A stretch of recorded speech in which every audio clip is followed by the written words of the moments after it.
Everyone, कैसे हैं आप सभी लोग। So welcome back into this class and in this class we are gonna to discuss about the vertical stress due to applied loads engineering services के past year के PYQs करेंगे हम, और चैप्टर का नाम है vertical stress due to applied loads. तो इस सीरीज को शुरू करने से पहले सबसे पहले आप लोगों के लिए एक बहुत ही बड़ा अनाउंसमेंट है कि अनअकैडमी के प्लस और आइकॉनिक सब्सक्रिप्शन की फीस 1 जुलाई मतलब कल से हाइक होने वाली है। तो इससे पहले ये फीस हाइक हो, आप कोड यूज कर लीजिए मेरा ES001 और सब्सक्रिप्शन ले लीजिए। और आज सब्सक्रिप्शन लेने का फायदा क्या है कि अगर आप 1 साल का सब्सक्रिप्शन लेते हैं तो साथ में आपको 2 मंथ का सब्सक्रिप्शन फ्री, और अगर आप 2 साल का सब्सक्रिप्शन लेते हैं तो साथ में आपको 3 मंथ का सब्सक्रिप्शन फ्री मिल जाएगा। सो 1 जुलाई मतलब कल से आपकी फीस हाइक हो रही है। इससे पहले फीस हाइक हो, आप बेटा सब्सक्रिप्शन ले लीजिए। सब्सक्रिप्शन अगर आप मेरा कोड यूज करेंगे तो आपको मैक्सिमम डिस्काउंट तो मिलेगा ही मिलेगा, साथ ही साथ आपको ऐसी पर्सनल गाइडेंस मिलेगी जो शायद आपके एग्जाम के लिए काफी उपयोगी है। अगर आप मेरे से संपर्क करना चाहते हैं तो आप मुझे अनअकैडमी की ऐप पर मैसेज कर दीजिए, या टेलीग्राम पर आप मुझे मैसेज कर सकते हैं MES रॉक। अगर आपको ये जानना है कि आपको 1 साल का सब्सक्रिप्शन सफिशिएंट है या 2 साल का सब्सक्रिप्शन सफिशिएंट है, कैसे आप अपने क्वाइंस का यूज करके अपनी फीस को रिड्यूस कर सकते हैं, अगर ये सब जानना है तो आप मुझे मैसेज कर सकते हैं। मैं भरपूर आपकी हेल्प करूंगा सब्सक्रिप्शन में। चाहे आप सिविल के स्टूडेंट हैं, मैकेनिकल के स्टूडेंट हैं, इलेक्ट्रिकल के स्टूडेंट हैं, आपको पूरी तरीके से गाइडेंस दी जाएगी। तो इससे पहले प्राइस हाइक हो, उससे पहले आप इस प्राइस हाइक को बीट कर दीजिए और आज ही सब्सक्राइब करिए विद द कोड ES001। चलिए आगे बात करते हैं। ESE PYQ with Siddiqui sir, और आज का टॉपिक है vertical stress due to applied loads. Let's crack it with Siddiqui sir using code ES001। So let's crack GATE ESE Assistant Engineer Examination, Junior Engineer Examination with India's largest and bestest online live learning platform that is Unacademy। Unacademy का plus और iconic subscription लेकर आपको मिलती हैं live और recorded classes, जिसमें आपको पढ़ाते हैं इंडिया के बेस्ट एजुकेटर्स स्ट्रक्चरल फॉर्म में। अभी तक आपने अनअकैडमी की लर्निंग ऐप डाउनलोड नहीं करी तो डाउनलोड कर लीजिए और एनरोल कर लीजिए विद द कोड ES001। क्यों? क्योंकि आपकी जो बेहतरीन क्लासेस होती हैं, जो एक नॉलेज का जो मंदिर है, बहुत सारे एजुकेटर्स के द्वारा अनअकैडमी की ऐप पर लिया जाता है। तो आज ही अनअकैडमी की ऐप को डाउनलोड करिए और रजिस्टर करिए और कोड डाल दीजिए ES001, ताकि इन फ्यूचर अगर आप कोई स्पेशल क्लास देखना चाहें तो इस कोड से एक्सेस ले लें, या फिर कभी आप सब्सक्रिप्शन लेना चाहें तो आपको इस कोड से मैक्सिमम डिस्काउंट मिल जाए। अगर आप मेरे बारे में नहीं जानते तो मेरा नाम मोहम्मद एहतिशाम सिद्दीकी है। मैं JMI न्यू दिल्ली का एलुमनी हूं। 4 साल से गेट को क्वालिफाई कर रहा हूं। 3.5-4 साल का मुझे टीचिंग एक्सपीरियंस है। 10,000 से ज्यादा बच्चों को मैं पढ़ा चुका हूं। ऐसे स्टूडेंट्स को भी मैंने पढ़ाया है जिन्होंने अलग अलग एग्जामिनेशंस में AIR रैंक 1 हासिल करी है। हालांकि बच्चों की मेहनत होती है, सारी की सारी गाइडेंस जो है एजुकेटर का काम होता है। ये सारे लिस्ट और सब्जेक्ट्स हैं जो कि मैं सिविल इंजीनियरिंग में पढ़ाता हूं, और जैसे जैसे समय बढ़ेगा मैं अपने इन सब्जेक्ट्स को इंक्रीज भी करता जाऊंगा।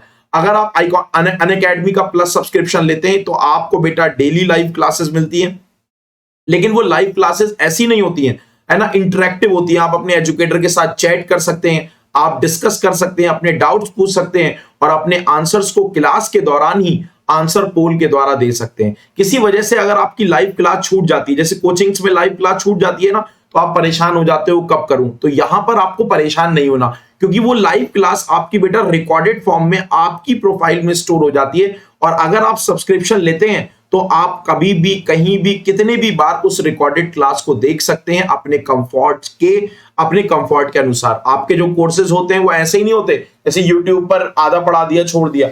आपके जो कोर्सेज होते हैं वो स्ट्रक्चरल फॉर्म में होते हैं। कैसे कोर्सेज होते हैं? आपके बच्चे जो कोर्सेज होते हैं वो स्ट्रक्चरल फॉर्म में होते हैं। हाँ, तो आपके जो कोर्सेज होते हैं बच्चे वो स्ट्रक्चरल फॉर्म में होते हैं। मतलब जैसे कोचिंग्स में एक एग्जाम ओरिएंटेड सिलेबस के अकॉर्डिंग पूरे कोर्सेज बनाए जाते हैं। तो आप प्लस सब्सक्रिप्शन ले सकते हैं यूजिंग द कोड ES001। अगर आप आइकॉनिक सब्सक्रिप्शन लेना चाहते हैं तो आइकॉनिक में क्या मिलता है? आपको प्लस के सारे बेनिफिट्स मिलते हैं। साथ ही आपको एक पर्सनल कोच मिलता है जो आपकी स्टडी को ट्रैक करता है, आपको स्टडी मटेरियल मिलता है, साथ ही साथ आपकी मेंस की तैयारी भी कराई जाती है। हमारे पास इस समय मैकेनिकल इंजीनियरिंग, इलेक्ट्रिकल इंजीनियरिंग, हमारे पास कंप्यूटर साइंस और सिविल इंजीनियरिंग की इस समय बेस्ट टीम है। इलेक्ट्रिकल इंजीनियरिंग के जो सर हैं अंकित गोयल सर की बहुत शानदार टीम है, Marut Tiwari sir, Akash Tyagi sir, Kulkarni sir, इसी तरीके से कंप्यूटर साइंस में संचित जैन सर, रविंद्र रबुला सर, और हमारे सिविल इंजीनियरिंग में none other than Jaspal sir, और अभी हमारे रिसेंटली ज्वाइन हुए स्ट्रक्चर एनालिसिस पढ़ाते हैं, है ना, बहुत बहुत बढ़िया स्ट्रक्चर एनालिसिस पढ़ाते हैं। तो उन वो वाले सर से भी आप पढ़ सकते हैं, नाम आपको पता ही होगा ऑलरेडी, नाम बार बार बताऊंगा नहीं मैं, तो अगर आपको नहीं पता तो सर्च करिए कौन ज्वाइन हुए। इसी तरीके से अभिषेक सर हैं, इसी तरीके से आपके कृष्णा सर हैं, तो बहुत सारे आपके जो है एजुकेटर्स हैं जो यहाँ पर आपको पढ़ाते हैं, जो आपको बहुत बढ़िया तरीके से पढ़ाते हैं। तो इस समय हमारे पास गेट और ईएससी की इतनी कम फीस में सबसे बेस्ट टीम है, तो आज ही आप सब्सक्रिप्शन लेकर अपनी तैयारी कर सकते हैं। आगे बात करते हैं, अगर आप 1 मंथ का सब्सक्रिप्शन लेते हैं तो फीस 5500 है, और अगर आप 2 साल का सब्सक्रिप्शन लेते हैं तो 44,000 है। आप कोई भी सब्सक्रिप्शन ले सकते हैं, जैसे 3 मंथ का सब्सक्रिप्शन 13,750, 6 मंथ का सब्सक्रिप्शन 24,750, 1 साल का सब्सक्रिप्शन 30,250 और 18 मंथ का सब्सक्रिप्शन 38,500 रुपए। लेकिन ये फीस बेटा आज तक ही है, कल से इन फीस में प्लस 7.5% इंक्रीमेंट हो रहा है। यस, बिल्कुल सही सुन रहे हैं, because of the quality enhancement. अपनी क्वालिटी को इनहेंस करने के लिए हमने अपनी फीस में 7.5% इंक्रीमेंट किया है। और देखिएगा 7.5% इंक्रीमेंट करने के बाद भी हम बेटा जो लाखों फीस चार्ज कर रहे हैं उनसे ज्यादा बढ़िया तरीके से पढ़ाएंगे, और बेटा हमारे बच्चे एडमिशंस भी ज्यादा लेंगे। तो इस 7.5% हाइक को आप बचाना चाहते हैं तो आज ही आप कोड यूज करिए। लेकिन एक और फायदा क्या है, जैसे ही आप ये कोड यूज करेंगे, हर एक ताले की चाबी है, जैसे ही आप ये कोड यूज करेंगे तो देखो जो आपकी 5500 की फीस थी वो 44,500 की हो जाएगी। आपके पास कॉइन्स होंगे तो उनको यूज कर लीजिए, कॉम्बैट का कोड है तो उसको यूज कर लीजिए, तो जो आपकी 2 साल की फीस है वो आपकी 39,600 की हो जाएगी।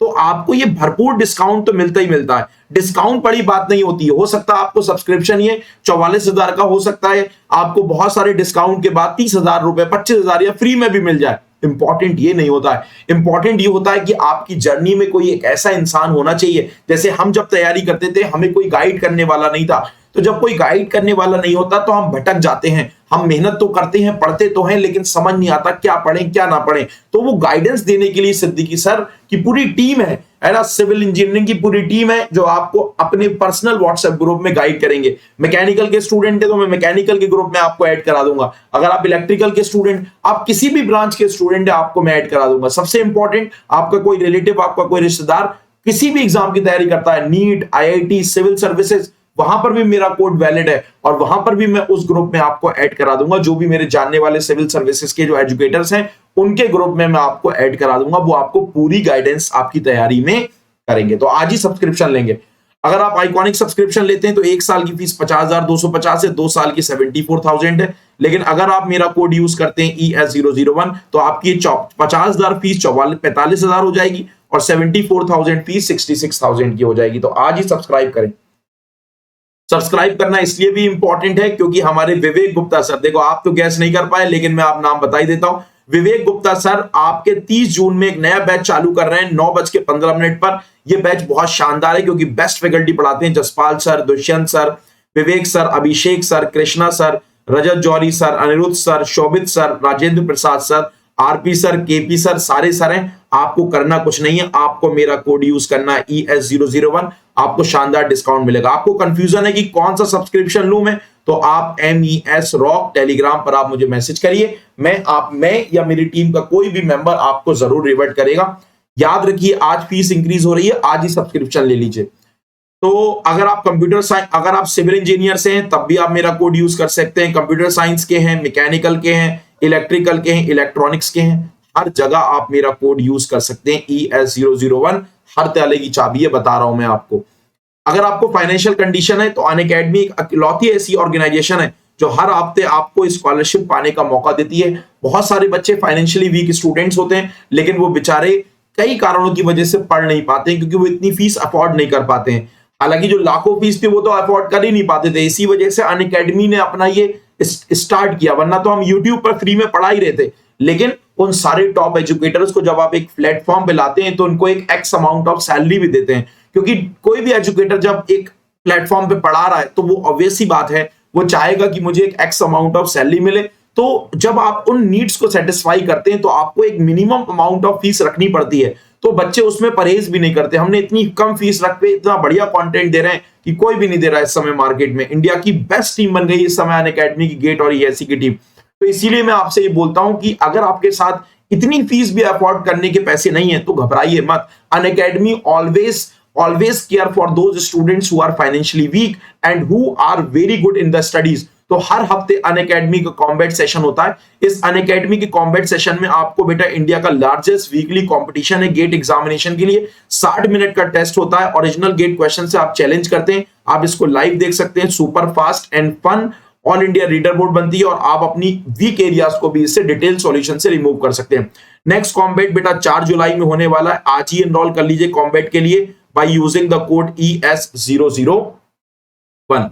अगर आप बेटा क्या करते हैं, अगर आप बेटा 1 से 3rd रैंक लेके आते हैं तो आपको 1 साल का कॉम्प्लीमेंट्री सब्सक्रिप्शन फ्री मिलेगा।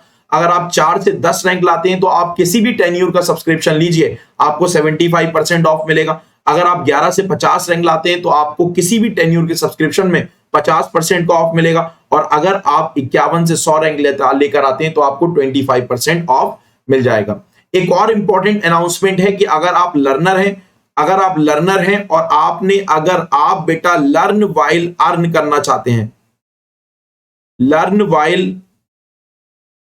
उल्टा बोल दिया मैंने, अर्न वाइल लर्न, पहले सही लिखा था मैंने, अर्न वाइल लर्न मतलब अगर आप सीखते हुए अगर अर्न करना चाहते हैं तो हमारे बग्स को पकड़िए। जो भी आपको प्रॉब्लम लगती है तो आप सारे लर्नर्स के लिए अपॉर्चुनिटी है कि कोई भी आपका इनअप्रोप्रिएट कंटेंट आपको वीडियो में दिखता है या फिर कोई भी बग आता है, चाहे आपका ऐप चलाते हुए आपका फोन गर्म हो जाता है, हैंग हो जाता है, वीडियो बफर करती है, कोई भी इशू आता है, आप बेटा हमें बताइए। If you will be the first person to report a particular issue, अगर आप पहले इंसान है जो पार्टिकुलर इशू को रिपोर्ट करते हैं तो आपको जरूर प्राइज दिया जाएगा, आपको एक बाउंटी अमाउंट दिया जाएगा जो कि आपको मोटिवेट करेगा। Report any inappropriate content using in the form in the description. ठीक है, नीचे आपका जो है डिस्क्रिप्शन में आपका फॉर्म है, उस फॉर्म को आप क्या करिए, फिलअप कर दीजिए। जो भी इनअप्रोप्रिएट कंटेंट आपको यूट्यूब के वीडियो पर, अनअकैडमी के वीडियोस पे लगता है, आप उस फॉर्म में फिलअप कर सकते हैं। Okay, I hope you understand the concept.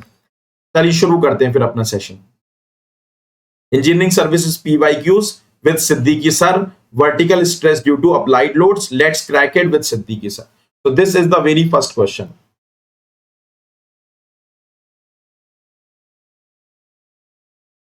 So this is the very first question. पढ़िए जरा सवाल को।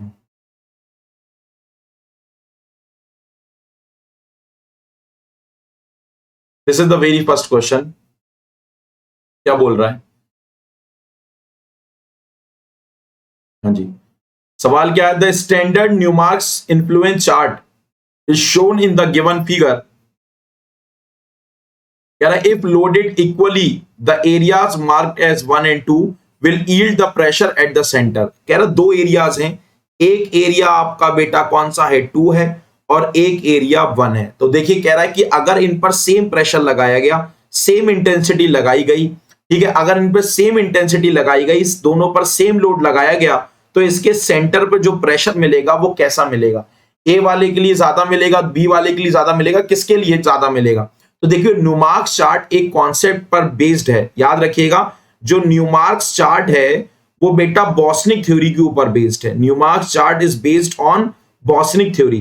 तो न्यूमार्क्स साहब ने अपना एक चार्ट बनाया। अब ये चार्ट जो है, अब ये चार्ट है वो इस प्रिंसिपल पर आधारित है। ये चार्ट ये क्या कहता है, ये देखो जो 2 रेडियल लाइंस हैं और 2 कॉन्सेंट्रिक सर्किल्स हैं, 2 एक के बाद एक आने वाले कॉन्सेंट्रिक सर्किल और 2 एक के बाद एक आने वाली रेडियल लाइंस के बीच का जो एरिया घिरा रहता है, इस एरिया को हम एरिया यूनिट कहते हैं। इस एरिया को क्या बोलते हैं? This area is called as area unit. इस एरिया को क्या बोलते हैं? इस एरिया को हम एरिया यूनिट बोलते हैं। तो न्यूमार्क्स साहब कहते हैं कि अगर आप जितने भी एरिया यूनिट्स हैं, अगर इन पर सेम लोडिंग लगाएंगे तो इन लोडिंग के कारण न्यूमार्क्स चार्ट के सेंटर पर, न्यूमार्क्स चार्ट के सेंटर पर जो प्रेशर, जो स्ट्रेस डेवलप होगा, इट वुड बी सेम।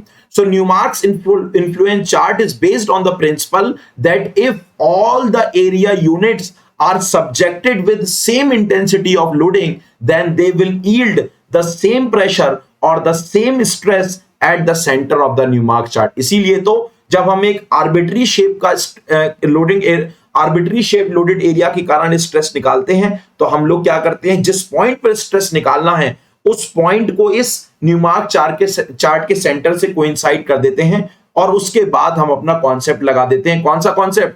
कि जितनी भी एरिया यूनिट्स पर अगर सेम इंटेंसिटी लगी है तो सबके कारण डेवलप होने वाला स्ट्रेस क्या होगा? सेम। चाहे एरिया यूनिट पास हो चाहे एरिया यूनिट दूर हो, सबके कारण डेवलप होने वाला स्ट्रेस क्या होगा? सेम, अगर इंटेंसिटी सेम है। तो यहां पर ये एरिया यूनिट दूर है, ये पास है, लेकिन इंटेंसिटी ऑफ लोडिंग सेम है, तो दोनों से स्ट्रेस क्या मिलेगा? सेम मिलेगा। तो क्या लिखा है? 1 and 2 will yield same stress. तो 1 और 2 में क्या मिलेगा? सेम स्ट्रेस मिलेगा। ऑप्शन हो जाएगा बेटा इसका सी।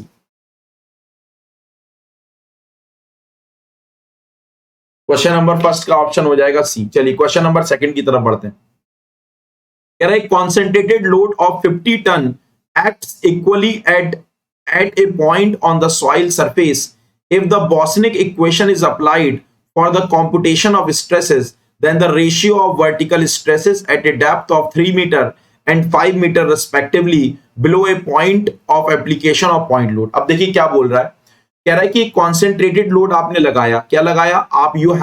you have applied a concentrated load Q is equal to 50 ton. कितना? Q is equal to 50 ton vertically at a point on the soil surface. ये आपकी सॉइल सरफेस थी, इस सॉइल सरफेस पर आपने वर्टिकली 50 टन का लोड लगाया। बहुत बढ़िया। Computation of then the ratio of vertical stress at a depth 3 metre and 5 metre vertically below the point of application. कह रहा है जहां पर लोड लग रहा है ना, इस लोड के जस्ट नीचे एक पॉइंट है 3 मीटर पर और एक पॉइंट है ग्राउंड सरफेस से 5 मीटर पर, इन दोनों पर स्ट्रेस का रेशियो बता दो। तो आपने ये बात पढ़ी होगी कि बॉस्निक थ्योरी के कारण जो स्ट्रेसेस होते हैं, मैं आपको जनरल फॉर्मूला बता देता हूं। According to Boussinesq theory, stress is equal to KB multiplied by Q by Z square. Stress is equal to KB into Q by Z square. और KB क्या होता है? KB is equal to 3/2 pi 1/1 plus R by Z का whole square की whole power 5/2। R क्या होता है? R is the radial distance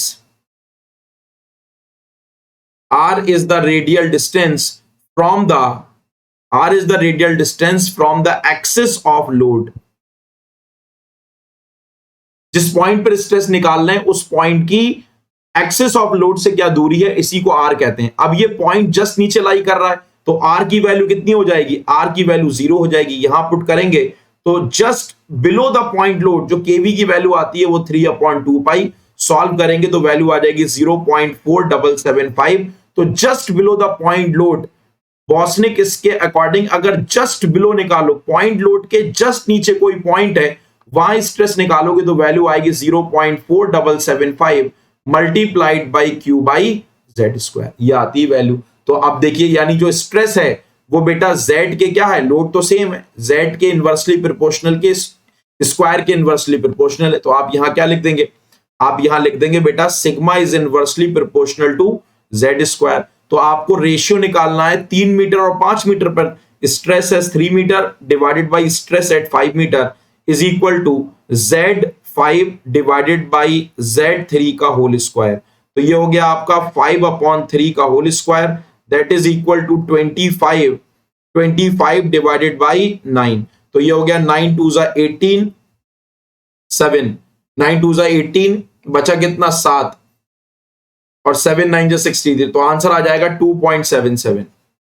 इसका आंसर आ जाएगा 2.77। तो सेकंड का आंसर आ गया 2.77। चलिए मूव करते हैं क्वेश्चन नंबर 3 की तरफ।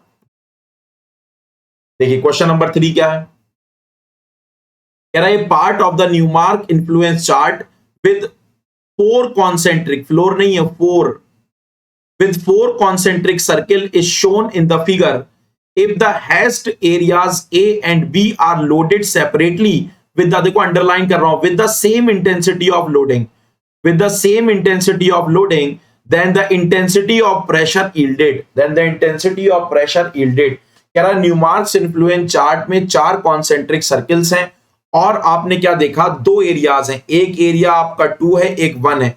इन दोनों पर आपने क्या सेम इंटेंसिटी ऑफ लोडिंग लगाई? क्या लगाई? You have applied the same intensity of loading on both the areas. तो कह रहा है कि then the intensity of pressure, pressure कहां, जब भी नहीं बोलेगा इसका मतलब कहां निकालने को बोल रहा है, एट द सेंटर, है ना, इसके सेंटर पर स्ट्रेस कितना मिलेगा, तो सेंटर पर दोनों के कारण स्ट्रेस क्या मिलेगा, सेम मिलेगा, by 1 and 2 will be equal. तो ऑप्शन हो जाएगा बेटा इसका सी।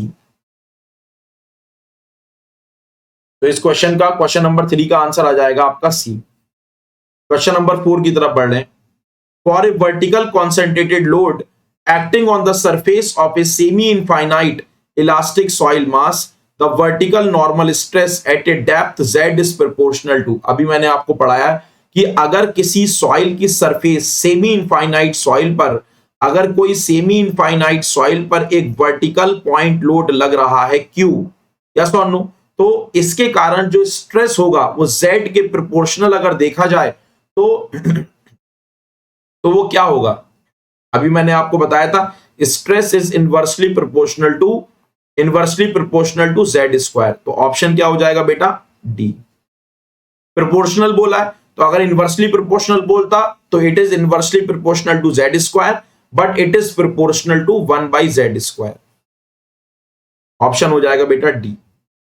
अगर इसने बोला होता इनवर्सली प्रोपोर्शनल तो आंसर होता बेटा सी, लेकिन इसने प्रोपोर्शनल बोला है तो आंसर हो जाएगा डी। समझने वाली बात है, प्रोपोर्शनल और इनवर्सली प्रोपोर्शनल, डायरेक्टली किसके डायरेक्टली डिपेंडेंट है, 1/z स्क्वायर के, और इनडायरेक्टली किसके डिपेंडेंट है, z स्क्वायर को। तो अगर इनवर्सली बोल देता तो ऑप्शन सी हो जाता, इसने डायरेक्टली बोला है तो ऑप्शन डी हो जाएगा। Question number 5, question number 5,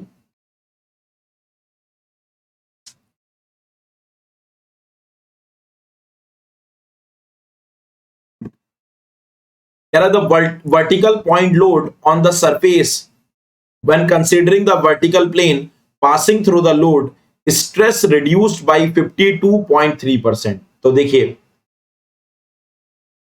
with a vertical point load on the surface when considering the vertical plane passing through the load, तो कह रहा है यहां पर आपने कोई लोड लगाया, for example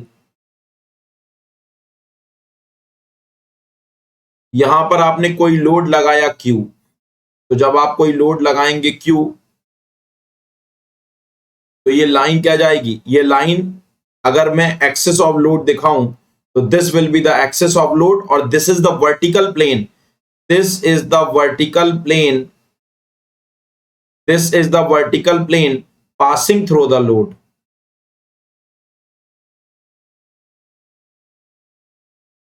this is the vertical plane passing through the load, yes और नो, बहुत बढ़िया। तो कह रहा है कि बताओ, कह रहा है कि विद द वर्टिकल इतना the stress get reduced at a depth, कह रहा है कि वो कौन सी डेप्थ है जिस डेप्थ पर स्ट्रेस जो है वो इनिशियल का कितना परसेंट हो जाता है, रिड्यूस होकर 52.3% हो जाता है। तो क्या करेंगे, देखो आपको पता है इस लाइन पर जो स्ट्रेस का फॉर्मूला होगा वो क्या होगा, sigma Z is equal to 0.4775 Q/z square. तो अगर आप z की वैल्यू 0 लोगे ना तो स्ट्रेस क्या मिलेगा आपको, z की वैल्यू 0 पर स्ट्रेस आपको इनफाइनाइट मिलेगा।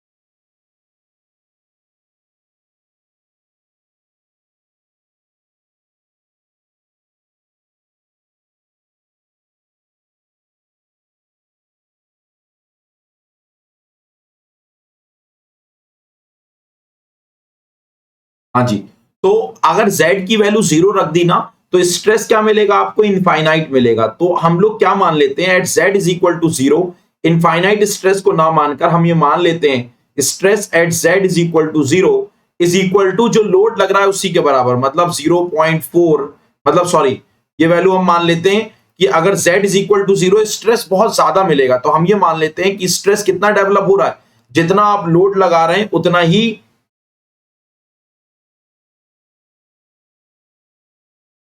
उतना ही स्ट्रेस डेवलप हो रहा है। तो अब ये स्ट्रेस पहले लग रहा था कितना Q, अब देखेंगे वो कितनी डेप्थ है कि स्ट्रेस 52.3% रिड्यूस हो जाए।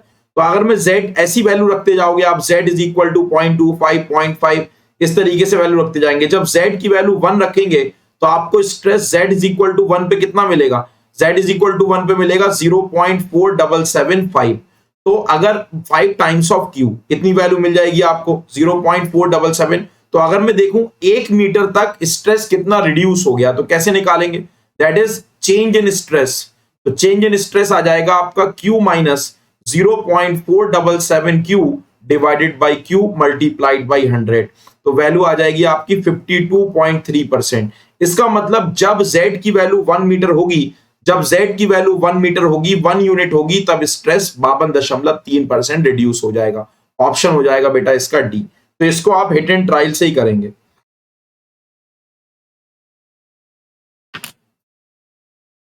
समझ पा रहे हैं? चलिए नेक्स्ट क्वेश्चन का आंसर बताइए।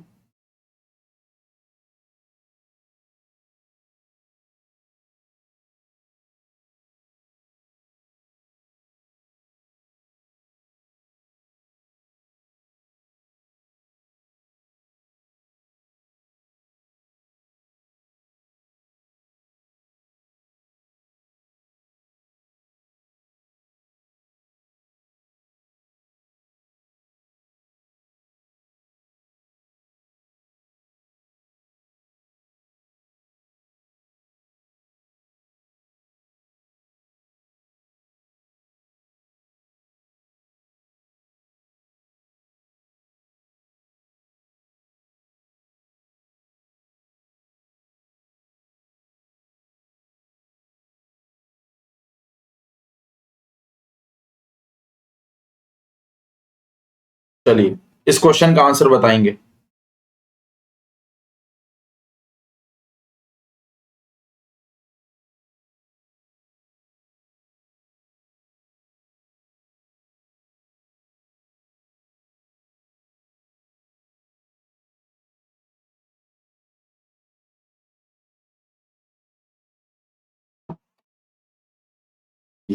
क्या हुआ,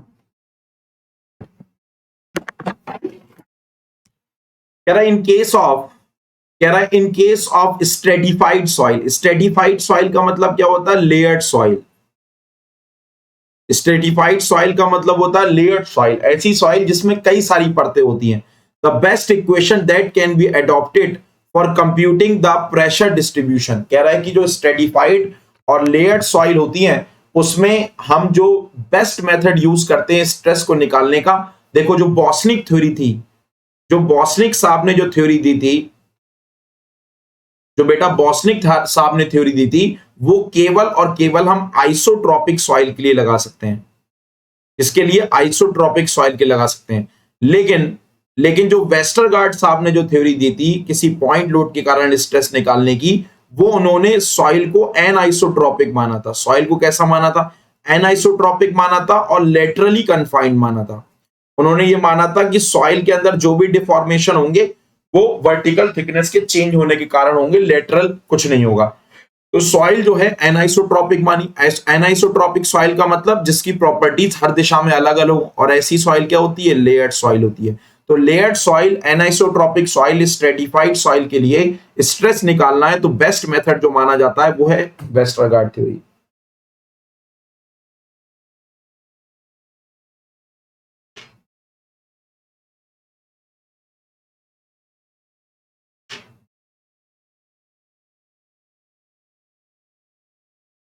वेस्टरगार्ड थ्योरी। चलिए क्वेश्चन नंबर 7 का आंसर बताइए।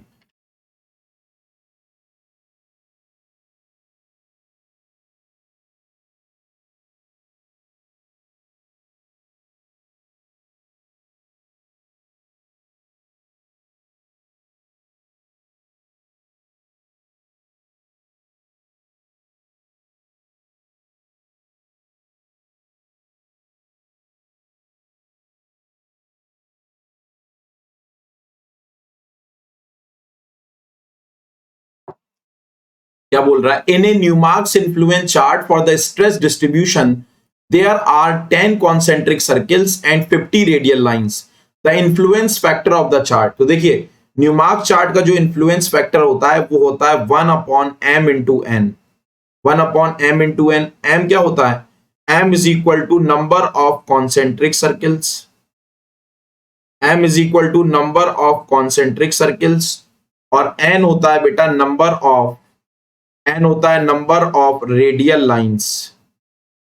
It is equal to number of radial lines. तो नंबर ऑफ कॉन्सेंट्रिक सर्किल्स कितने दे रखे हैं? 10 और नंबर ऑफ रेडियल लाइंस कितनी दे रखी है? 50। तो ये हो गया आपका 1/10 into 50 that is equal to 1/500। 1/500 का मतलब क्या हो गया?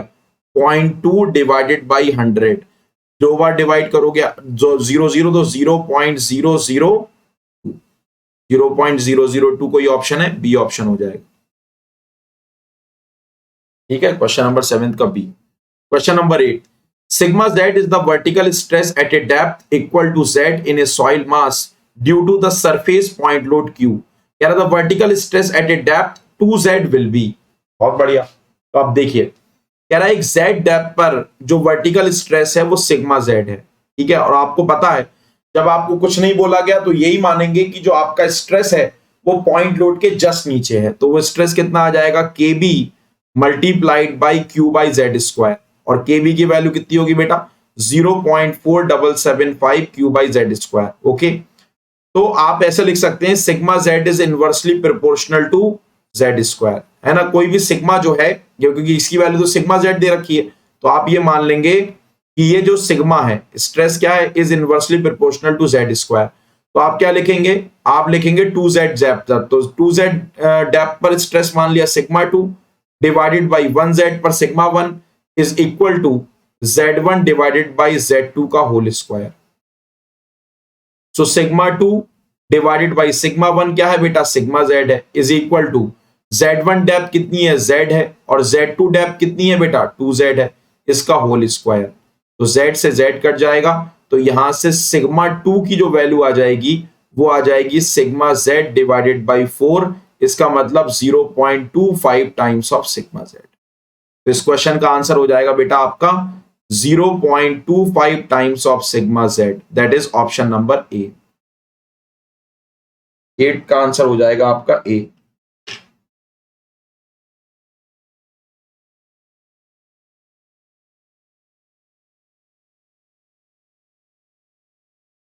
एट का आंसर क्या हो जाएगा? ए। चलिए क्वेश्चन नंबर 9, कह रहा था change in the vertical stress in the soil mass estimated by the Boussinesq equation when the Poisson's ratio of the soil changes from 0.3 to 0.5। देखिए, अगर आप बॉस्निक इक्वेशन को देखें तो बॉस्निक इक्वेशन किसी भी z डेप्थ पर एक r रेडियल डिस्टेंस पर, मतलब अगर पॉइंट लोड यहां लग रहा है तो यहां से r रेडियल डिस्टेंस पर जो स्ट्रेस निकालती है वो कितनी निकालती है? That is equal to 3/2 pi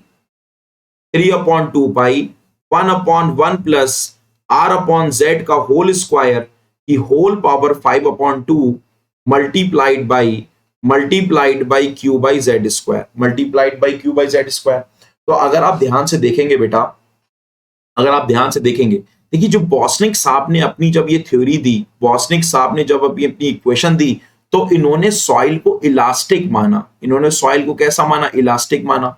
elastic का मतलब ये हुआ फॉर द इलास्टिक मटेरियल जो स्ट्रेस होते हैं, जैसे आपने सोम में पढ़ा होगा, strain in X is equal to sigma X upon E minus mu into sigma Y upon E minus mu into sigma Z upon ये पढ़ा है। मतलब एक इलास्टिक मटेरियल में जो डेवलप होने वाले स्ट्रेस और डेवलप होने वाले जो स्ट्रेन्स हैं वो बेटा इलास्टिक कांस्टेंट पॉइसंस रेशियो और मॉडुलस ऑफ इलास्टिसिटी के ऊपर डिपेंड करते हैं।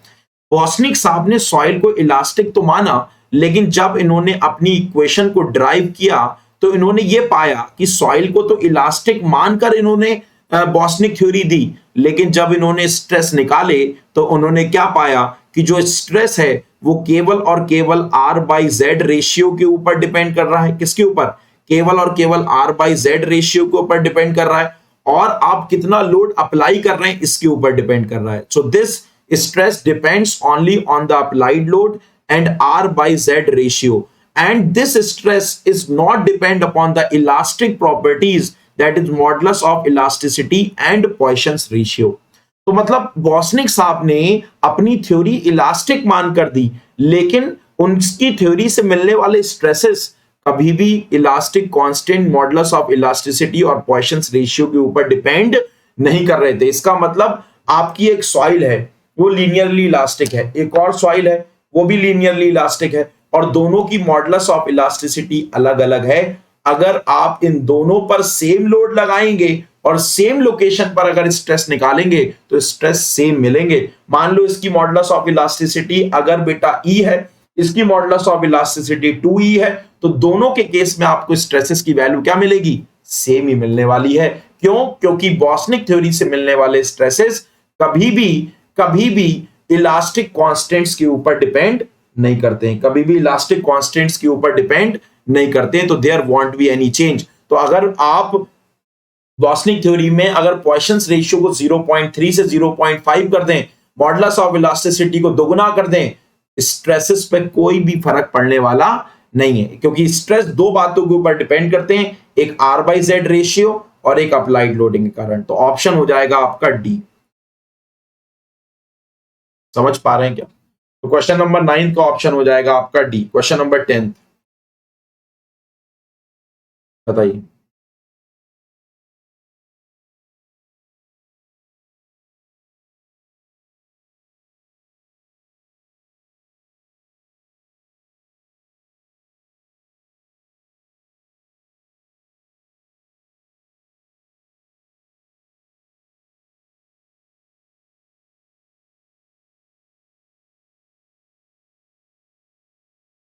Okay, next question. वही सवाल रिपीट हो गया। देखो कह रहा है in a Newmark's chart for the stress distribution there are 9 concentric circles and 20 radial lines. तो influence factor of the chart कैसे निकालेंगे? इन्फ्लुएंस फैक्टर क्या था? 1/mn। एम क्या था? नंबर ऑफ कॉन्सेंट्रिक सर्कल्स कितने हैं बेटा? 10। और एन क्या था? नंबर ऑफ रेडियल लाइंस कितनी है? 20। तो ये हो गया 1/200। तो वैल्यू हो गई 0.5 divided by 100, that is equal to 0.005। Value हो गई 0.005। ऑप्शन हो जाएगा आपका डी। ऑप्शन हो जाएगा आपका डी। क्वेश्चन नंबर 11 कह रहा है footing 3 metre into 3 metre size transmits a load of 1800 kilo newton. The angle of load dispersion of the soil is this. What is the stress created by the footing at a depth of 5 metre. तो देखिए एक footing है, square footing है, square footing है, 3 metre इसका size है और 3 metre इसकी क्या है? 3 मीटर इंटू 3 मीटर इसका साइज है। बहुत बढ़िया। तो इस पर लोड लग रहा है, इस पर लोड लग रहा है, कॉलम का लोड आता होगा इस पर, टोटल कॉलम का लोड आ रहा है 1800 न्यूटन, किलो न्यूटन। तो अगर मैं इंटेंसिटी ऑफ लोडिंग पूछूं तो इंटेंसिटी क्या होती है? एक यूनिट एरिया पर कितना लोड लग रहा है। तो पी लोड लग रहा है आपका कितने एरिया पर? ए एरिया पर। तो एक यूनिट एरिया पे जो लोड लगता है उसको इंटेंसिटी कहते हैं, दैट इज पी बाई ए। तो ये हो जाएगी आपकी 1800 divided by 3 into 3, that is 9 2 18। तो इंटेंसिटी आ जाएगी, जस्ट इंटेंसिटी आ जाएगी या स्ट्रेस आ जाएगा, बिल्कुल जमीन पर जो स्ट्रेस आ जाएगा वो 200 किलो न्यूटन पर मीटर स्क्वायर आ जाएगा। लेकिन स्ट्रेस यहां नहीं पूछा, स्ट्रेस पूछा है कहां पर? स्ट्रेस बेटा पूछा है यहां से, यहां से, यहां से 5 मीटर नीचे। और देखो जब यहां से 5 मीटर नीचे लगाते हो तो ऐसा नहीं है कि अगर ग्राउंड सरफेस पर 200 किलोमीटर पर मीटर स्क्वायर स्ट्रेस डेवलप हुआ इस लोड के कारण तो नीचे भी 200 ही होगा। होता क्या है कि जब आप लोड लगाते हैं और जैसे जैसे नीचे जाते हैं तो ये स्ट्रेसेस क्या होते हैं? ग्रेन टू ग्रेन कांटेक्ट के द्वारा वर्टिकल डायरेक्शन में और लेटरल डायरेक्शन में होते रहते हैं डिसिपेट। इसी कारण से किसी जेड डेप्थ पर स्ट्रेस जो है वो आपको कम मिलते हैं। अब ये स्ट्रेस किस लाइन के अलोंग डिसिपेट होते हैं वो बता दिया गया है कि वो किस लाइन के अलोंग स्ट्रेसेस डिसिपेट हो रहे हैं, वो इन्होंने बता दिया कि ये जो है एक लाइन के अलोंग डिसिपेट हो रहे हैं जिसका स्लोप इन्होंने बता दिया यहां। तो इसको मैं ड्रॉ कर देता हूं, ये एक लाइन के अलोंग डिसिपेट हो रहे हैं जिसका स्लोप मैंने इस तरीके से आपको दिखा दिया।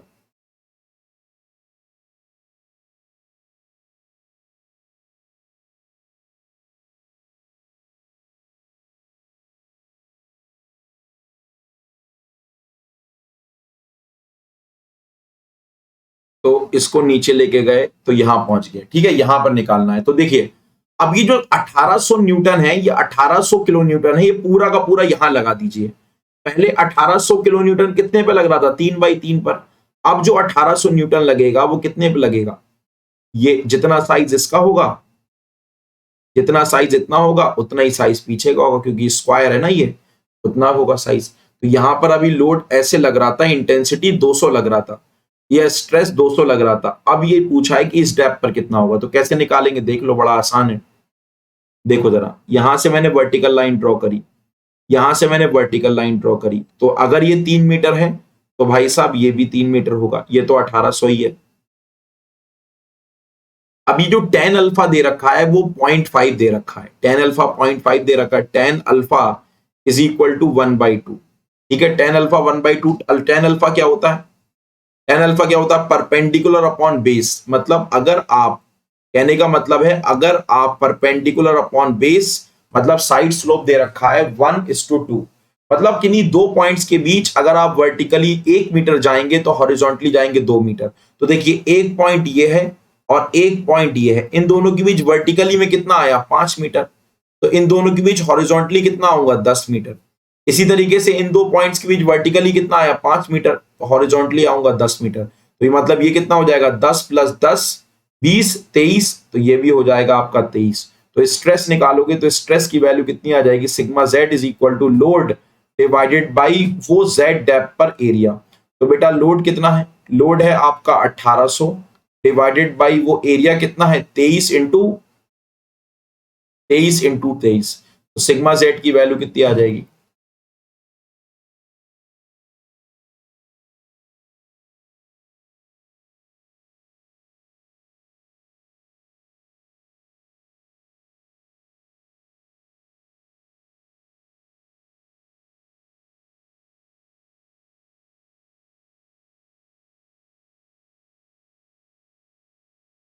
कितनी वैल्यू आ जाएगी? 1800 डिवाइडेड बाई 23 डिवाइडेड बाई 23। ये तो वैल्यू बहुत कम आ रही है, कुछ गड़बड़ हुआ है क्या? Tan alpha is equal to 0.5, 1/2।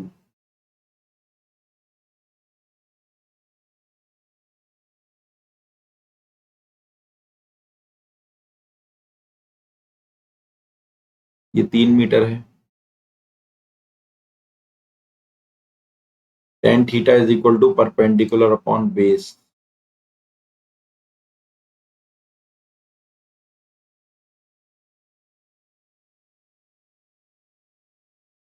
यानी क्या आंसर बेटा गड़बड़ आ रहा है? एक सेकंड रुकिए, मैं क्वेश्चन देख लूं कहीं चलने क्वेश्चन में कोई मिस्टेक हो।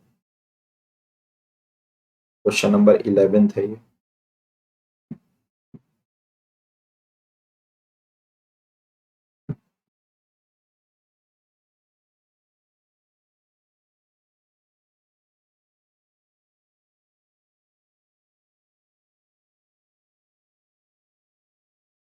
क्या सवाल है? If footing of 3 metre into 3 metre size transmits a load of 1800 kilonewton, the angle of load dispersion in the soil is the angle of dispersion in the soil is this. What is the stress created by the footing?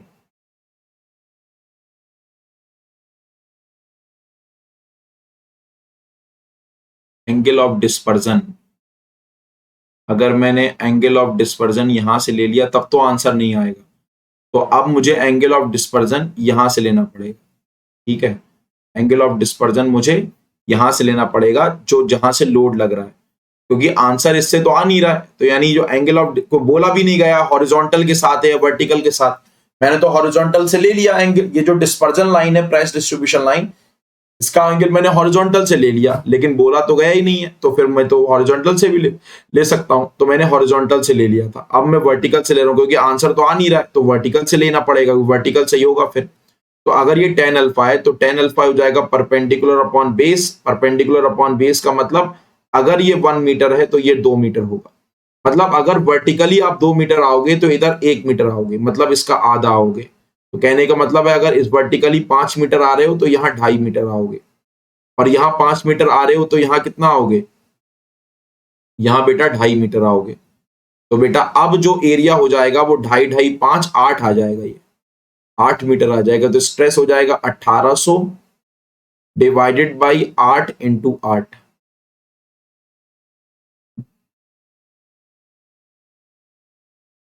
1800 divided by 8 divided by 8 that is equal to 28.125। देखिए इस question में दे नहीं रखा था कि जो ये stress distribution का जो एरिया है वो कहां से है, तो इसलिए आप लोगों को अगर आंसर नहीं आए, हालांकि हम जब भी मानते हैं हॉरिजॉन्टल के साथ ही मानते हैं, मैक्सिमम में हम हॉरिजॉन्टल के साथ ही मानते हैं और दिया भी हॉरिजॉन्टल के साथ होता है, इसलिए मैंने हॉरिजॉन्टल के साथ माना था। लेकिन दिक्कत क्या हुई यहां पर जो है चीज दे नहीं रखी थी, तो इस वजह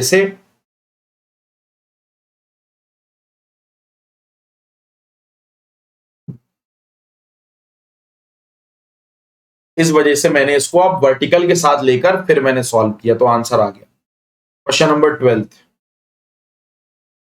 चलिए क्वेश्चन नंबर, ये क्वेश्चन देखिए, क्वेश्चन को स्किप कर दीजिए, वो शेयर स्ट्रेंथ ऑफ सॉइल का सवाल है, शेयर स्ट्रेंथ ऑफ सॉइल में कराऊंगा।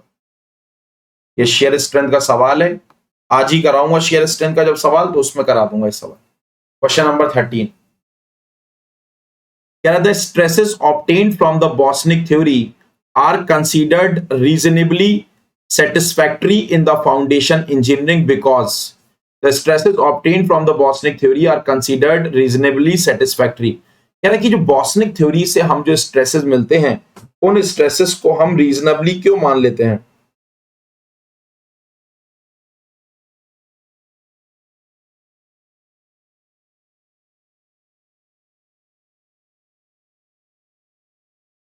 हाँ, तो the stress obtained from the Boussinesq theories are considerably satisfactory, क्यों? क्योंकि बॉस्निक थ्योरी से जो हमें स्ट्रेसेस मिलते हैं वो कंजर्वेटिव मिलते हैं। क्या मिलते हैं? कंजर्वेटिव। कंजर्वेटिव का मतलब क्या है कि आपको एक्चुअल की तुलना में ज्यादा स्ट्रेसेस मिलते हैं। जब ज्यादा स्ट्रेसेस मिलेंगे तो आप अपनी फुटिंग को क्या बनाओगे? स्ट्रॉन्ग बनाओगे, मतलब आपका डिजाइन कंजर्वेटिव होगा। कंजर्वेटिव का मतलब सेफ डिजाइन होगा।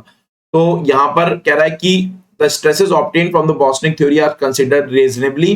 क्यों रीजनेबल होते हैं? क्योंकि they represent the stress condition in the homogeneous soil below loaded area. ये तो कोई बात नहीं है। दे अकाउंट फॉर एनोसोट्रॉपी, ये तो लिया ही नहीं था इन्होंने। They give due regard the plastic behaviour of soil, नहीं। They consider the elastic soil medium and the intensity of allowable stresses below justify the elastic solutions. यही स्टेटमेंट आपका सही हो जाएगा कि जो स्ट्रेसेस हैं they justify the elastic solutions.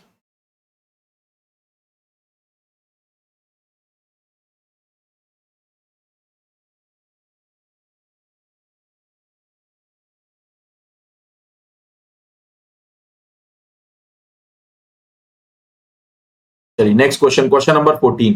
Westergaard formula for the vertical stress gives greater value of stress than that by the Bosnick formula when R by Z exceeds। देखिए मैं आपको बताता हूं, बॉस्निक थ्योरी से जो हमें स्ट्रेस मिलते हैं, चलो नेक्स्ट पेज पर बता देता हूं।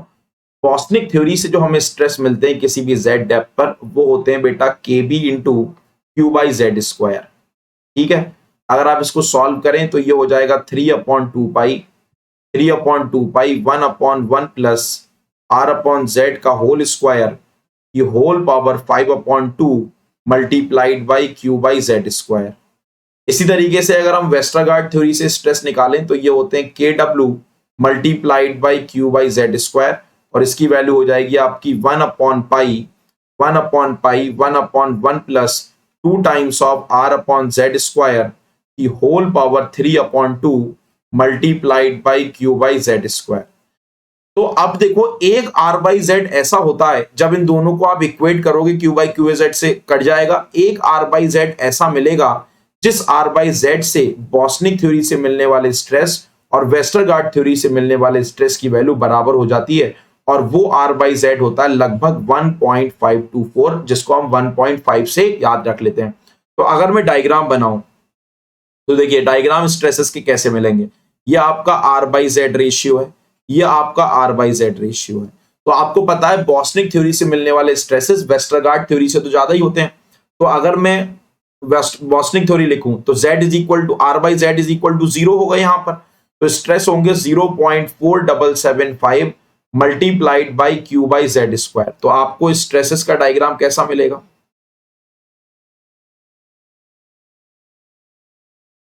आपको स्ट्रेसेस का डायग्राम कुछ ऐसा मिलेगा। ऐसा मिलेगा। और अगर फॉर एग्जाम्पल आप वेस्टरगार्ड थ्योरी की बात करें तो वेस्टरगार्ड थ्योरी में आपको स्ट्रेसेस मिलेंगे 0.318 क्यू बाई जेड स्क्वायर। तो आपको डायग्राम कैसा मिलेगा? आपको डायग्राम कुछ ऐसा मिलेगा। You will get the diagram is to be like this.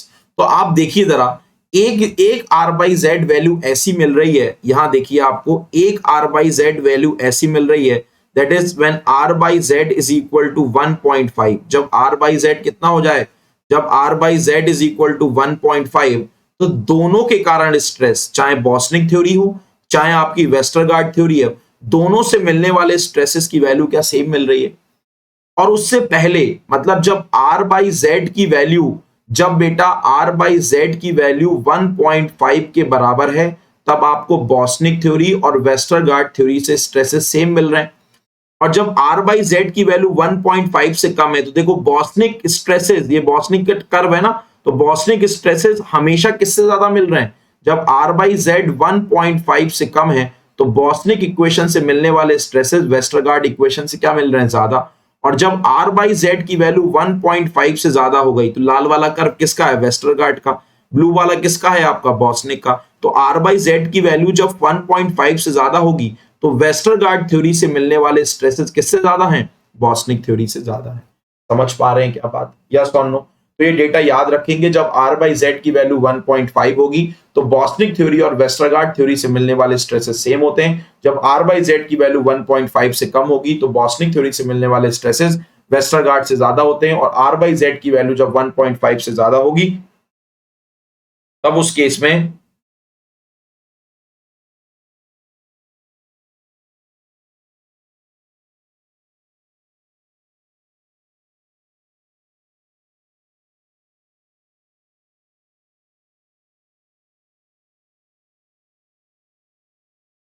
Case में आपको ऐसा की सीन मिलेगा। तो क्या बोल रहा है? Westergaard formula for the vertical stress gives greater value of stress than that by the Boussinesq formula. कब? कह रहा है कब वेस्टरगार्ड फॉर्मूले से मिलने वाले स्ट्रेसेस बॉस्निक से ज्यादा होते हैं? जब r बाई जेड की वैल्यू किससे ज्यादा हो जाती है? 1.5 से ज्यादा हो जाती है। 1.524 ऑप्शन हो जाएगा ए। चलिए क्वेश्चन नंबर 15 की तरफ बढ़ते हैं। क्वेश्चन नंबर 15 क्या है? क्वेश्चन नंबर 15 है, a point load of 650 kilo newton is applied on the surface of a thick layer of clay using Boussinesq elastic analysis. What is the approximate value of estimated vertical stress at a depth of 2 meter and at a radial distance of 1 meter from the point of application of the load. कह रहा है एक point load है, there is a point load Q is equal to 650 kilonewton is applied on the surface of a thick layer using Bosnick theory. What is the approximate value of vertical stress at a depth Z is equal to 2 meter and at a radial distance R is equal to 1 meter from the point of application of the load?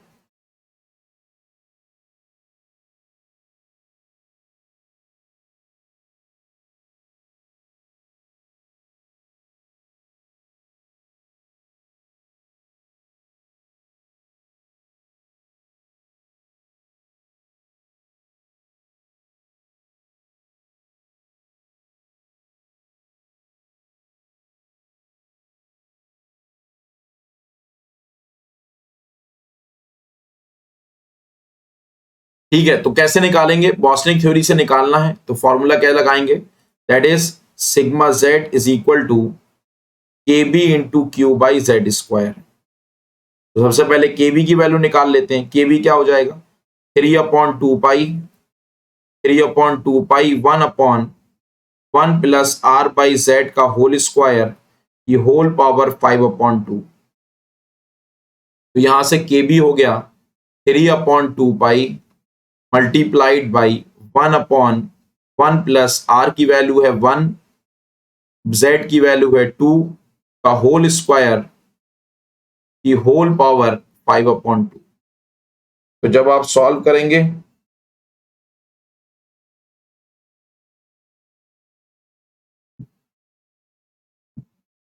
तो ये solve करके कितना आएगा देख लीजिए। ये हो गया आपका 0.1/2 है ना, तो 5 का स्क्वायर 0.5 का स्क्वायर प्लस 1 डिवाइडेड बाई 1.25 की whole power 2.5 multiplied by 3 divided by 2 divided by 3.14। तो केबी की जो वैल्यू आ रही है आपकी, केबी की वैल्यू आ रही है बेटा 0.273। एक बार कंफर्म कर लेंगे, केबी इज इक्वल टू 0.273। तो इस इक्वेशन में डाल दीजिए ऑन पुटिंग इन इक्वेशन 1, तो आपको स्ट्रेस की वैल्यू कितनी मिल जाएगी, केबी है 0.273, पॉइंट लोड की वैल्यू कितनी है 650, और किस डेप्थ पर निकालना है आपको, जेड की वैल्यू कितनी है 2, सॉल्व करके निकाल लीजिए, मल्टीप्लाइड बाई 650 डिवाइडेड बाई 4। तो ये जो वैल्यू आ जाएगी सिग्मा जेड की जो वैल्यू आ जाएगी, it will comes out to be 44.43 kilo newton पर मीटर स्क्वायर। क्लियर हुई बात? जोर से बोलो, आंसर कितना आ जाएगा बी।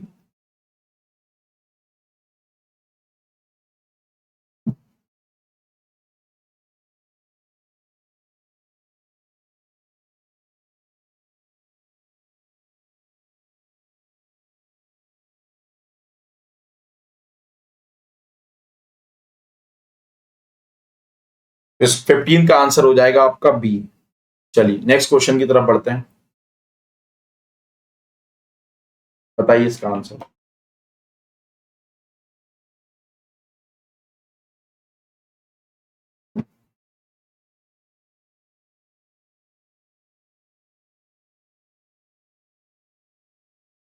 तो एक लाइन लोड के कारण जो स्ट्रेस आता है वो कितना आता है, sigma Z is equal to 2q upon pi Z multiplied by 1/1 plus X upon Z का होल स्क्वायर, ये होल का होल स्क्वायर दिस। मतलब अगर ये एक्स एक्सिस है, ये जेड एक्सिस है, ये आपकी जो है वाई एक्सिस है, और इस वाई एक्सिस पर आपका इस तरीके से पूरी एक्सिस पर माइनस इंफिनिटी से प्लस इंफिनिटी लाइन लोड लगा हुआ है, और आपको एक coordinate P that is X comma Y comma Z पर क्या निकालना है, स्ट्रेस निकालना है, जिसकी इंटेंसिटी Q है।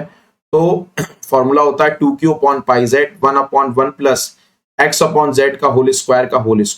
तो कह रहा है कि अगर what is the vertical stress at a depth below the earth at the centre of the load, मतलब ये जो लाइन लोड इस एक्सिस के अबाउट है, इसके जस्ट नीचे निकालना है। जस्ट नीचे निकालोगे तो एक्स की वैल्यू कितनी हो जाएगी 0, तो एक्स बाई जेड की वैल्यू भी 0 हो जाएगी। तो ये वैल्यू जब 0 हो गई तो आंसर आ गया 2q upon pi Z. Answer आ गया 2q upon pi Z, option हो जाएगा आपका B. The correct answer of this question would be B.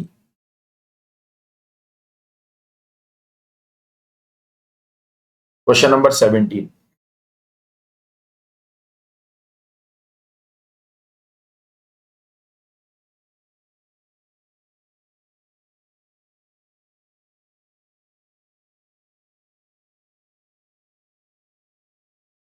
Question number 17 देखिए। क्वेश्चन नंबर 17 क्या है, कह रहा है consider the following statements, consider the following statements.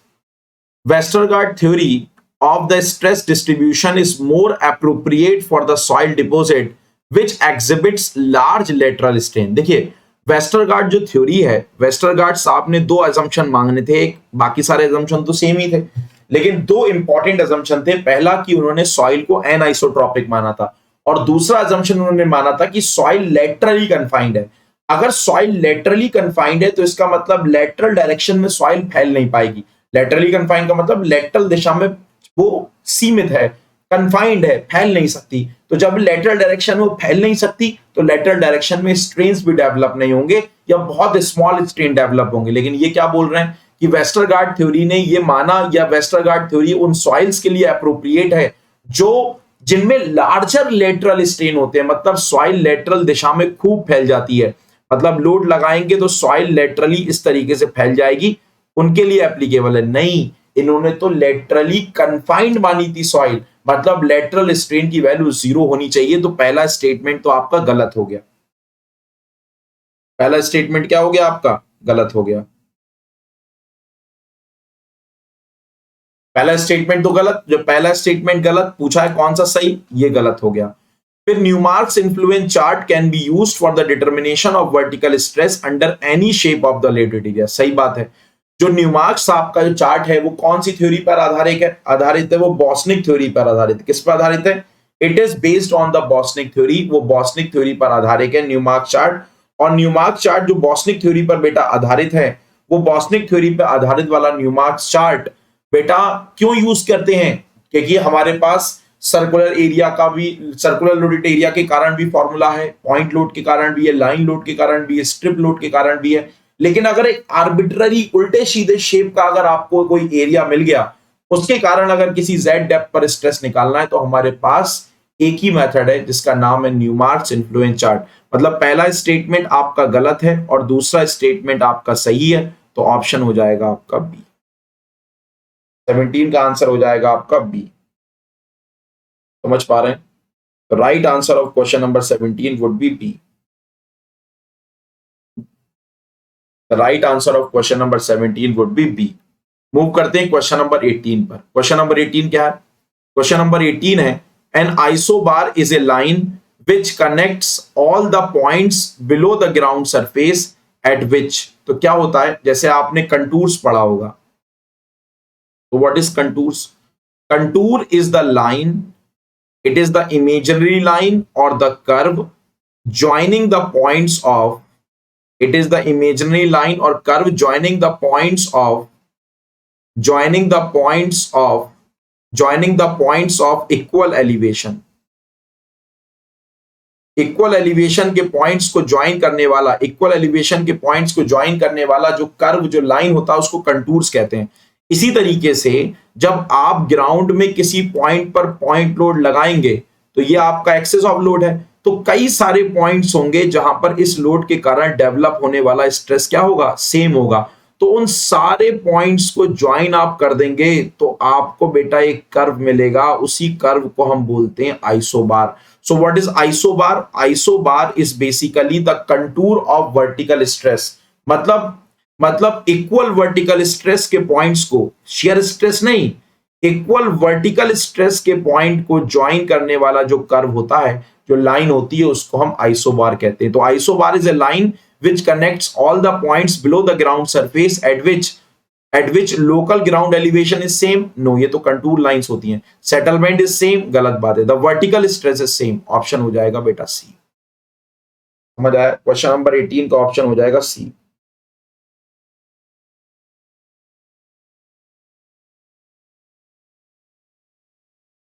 Question number 18 का आंसर हो जाएगा आपका सी। चलिए बहुत बढ़िया।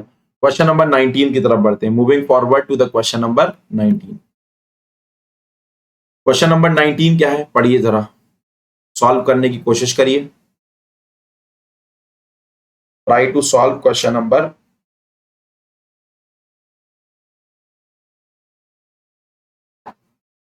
19। कह रहा है concentrated load of 50 kilo newton acts on the surface of ground.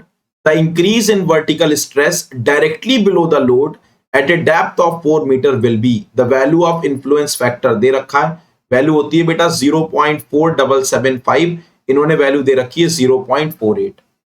तो just below the point load stress होता है बेटा आपका 0.4775, लेकिन इन्होंने वैल्यू दे रखी है 0.48 multiplied by Q by Z square. तो बेटा ये हो गया 0.48 मल्टीप्लाइड बाई क्यू की वैल्यू कितनी है 50, और बेटा जेड कितना है 4 का होल स्क्वायर। तो ये हो गया आपका 0.48 मल्टीप्लाइड बाई 50 मल्टीप्लाइड बाई 16। इसको हटाएंगे तो यहां आ जाएगा 2 0, 16 3 जा 48, 51 जा 52, तो ये वैल्यू हो जाएगी आपकी 1.5। कोई ऑप्शन है? Yes, A is the correct option. तो 19 का आंसर हो जाएगा आपका ए। 19 का आंसर हो जाएगा आपका A. The correct answer of question number 19 would be A.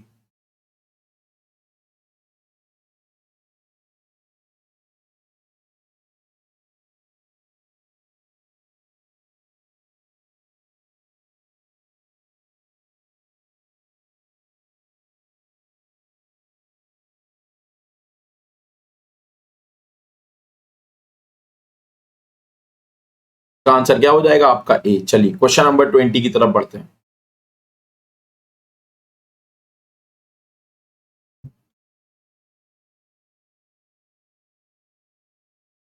Moving forward to the question number 20, क्या लिखा हुआ है? Consider the following statements, consider the following statements. The bulb of the pressure under a strip footing forms in the lengthwise direction. देखो strip footing कैसी footing होती है?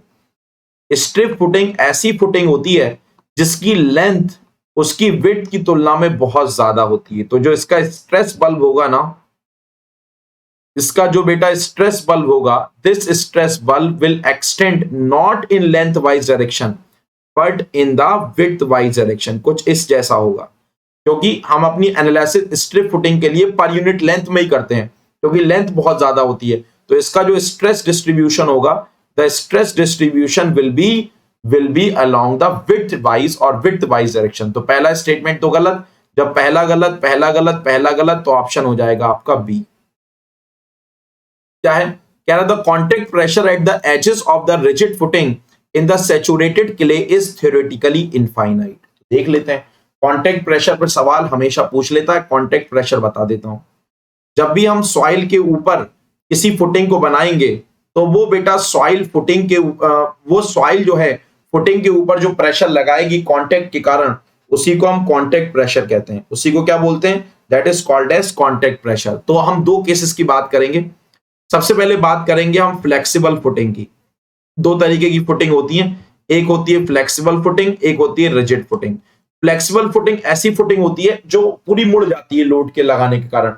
जब पूरी मुड़ जाती है, डिफॉर्म हो जाती है, तो उसके हर एक पॉइंट्स पर जो स्ट्रेस डेवलप होता है वो सेम डेवलप होता है। तो सबसे पहले हम बात करेंगे, सबसे पहले बात हम करेंगे सैंड्स के केस में, और दूसरी हम बात करेंगे फॉर क्लेस के केस में। We will discuss about the क्लेस।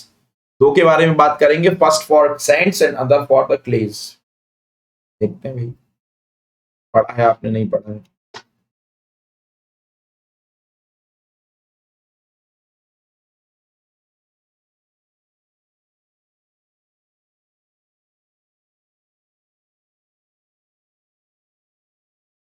अब देखिए फ्लेक्सिबल फुटिंग, तो देखिए फ्लेक्सिबल फुटिंग है ये फॉर एग्जांपल।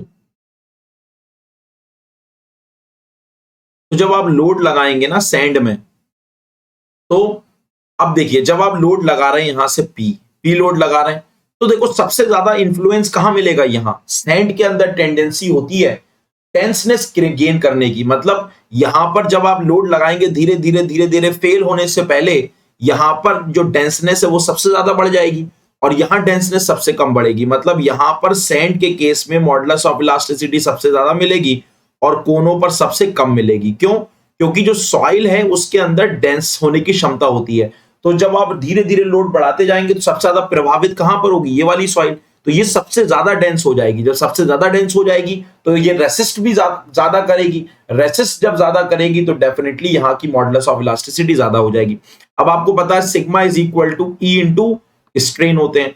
अब बेटा फ्लेक्सिबल फुटिंग के लिए, फ्लेक्सिबल फुटिंग के लिए मैंने आपको बताया, फ्लेक्सिबल फुटिंग के लिए स्ट्रेस जो होता है वो कांस्टेंट होता है। हर एक पॉइंट पर जो कांटेक्ट प्रेशर मिलेगा वो क्या मिलेगा? सेम मिलेगा। जब कांटेक्ट प्रेशर सेम मिलेगा तो हम फ्लेक्सिबल फुटिंग में ये देखते हैं कि हमारी फुटिंग ऐसे शेप कैसा आएगा, ऐसा आएगा, ये ऐसा आएगा। अब देखो सिग्मा की वैल्यू तो कांस्टेंट है, तो इसका मतलब स्ट्रेन कहां पर मैक्सिमम होंगे? स्ट्रेन डिफॉर्मेशन वहां पर मैक्सिमम होगा जहां मॉडुलस ऑफ इलास्टिसिटी की वैल्यू कम है।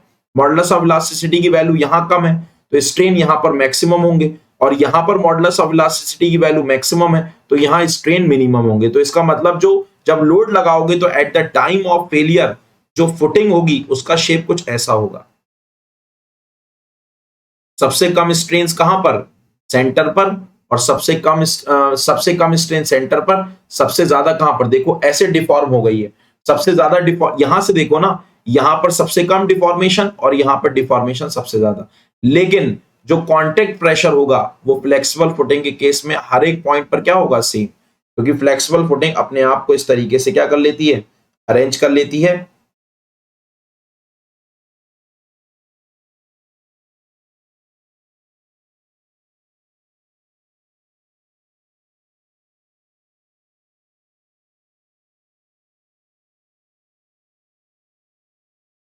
कि ये अब देखो क्लेस की बात करेंगे, अगर क्लेस में हम बात करें तो क्लेस में उल्टा होता है। क्लेस में अगर आप लोड लगाएंगे तो बेटा वहां पर क्ले के अंदर डिफॉर्म होने की क्षमता होती है। तो अगर फॉर एग्जाम्पल यहाँ पे आप लोड पी लगा रहे हैं, सबसे ज्यादा प्रभावित यहाँ की सॉइल होगी, तो सबसे ज्यादा डिफॉर्म भी यहाँ की होगी, तो यहाँ की क्ले सबसे ज्यादा शेयर स्ट्रेंथ लॉस करेगी। तो जो लोड बर्दाश्त करने की क्षमता सबसे कम होगी, तो मॉडुलस ऑफ इलास्टिसिटी यहाँ सबसे कम, यहाँ मॉडुलस ऑफ इलास्टिसिटी सबसे ज्यादा, यहाँ मॉडुलस ऑफ इलास्टिसिटी सबसे ज्यादा। जहां पर मॉडुलस ऑफ इलास्टिसिटी सबसे ज्यादा वहां पर स्ट्रेन्स क्या होंगे, सबसे कम। देख लीजिए यहां सबसे कम तो स्ट्रेन ज्यादा होंगे, तो क्लेस के केस में इस जैसा कप जैसा आपका शेप बन जाएगा फुटिंग का। फेलियर के समय फुटिंग इस जैसे कप बन जाएगी। ठीक है, तो मतलब हम इसमें डिफॉर्मेशन देखते हैं। सैंड के लिए ऐसी हो जाएगी फुटिंग और क्लेस के लिए कैसी हो जाएगी, क्लेस के लिए ऐसी हो जाएगी।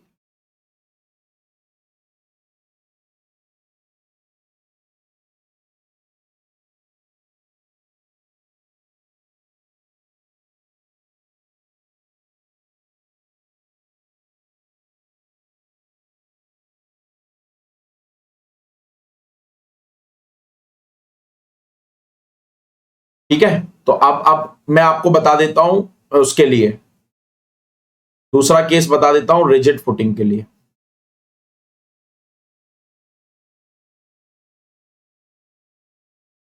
रिजिड फुटिंग में सबसे पहले सैंड्स के लिए और फिर उसके बाद क्लेस के लिए। याद रखिएगा ये, क्योंकि इस पर डायग्राम पूछ लेता है। अब देखो रिजिड फुटिंग में क्या होता है, जब आप लोड लगाते हैं तो because of non uniform variation ये रिजिड फुटिंग मुड़ती नहीं है, और जब ये मुड़ती नहीं है तो इसके हर एक पॉइंट पर स्ट्रेस क्या होता है, अलग अलग मिलता है, कॉन्टेक्ट प्रेशर अलग अलग मिलता है। तो रिजिड फुटिंग में क्या होता है, पूरी की पूरी फुटिंग एक साथ सेटल करती है। मतलब इस केस में जो स्ट्रेन्स होते हैं वो हर जगह क्या होते हैं, हर एक पॉइंट पर सेम, पूरी फुटिंग एक साथ सेटल करती है। पूरी की पूरी फुटिंग क्या करती है,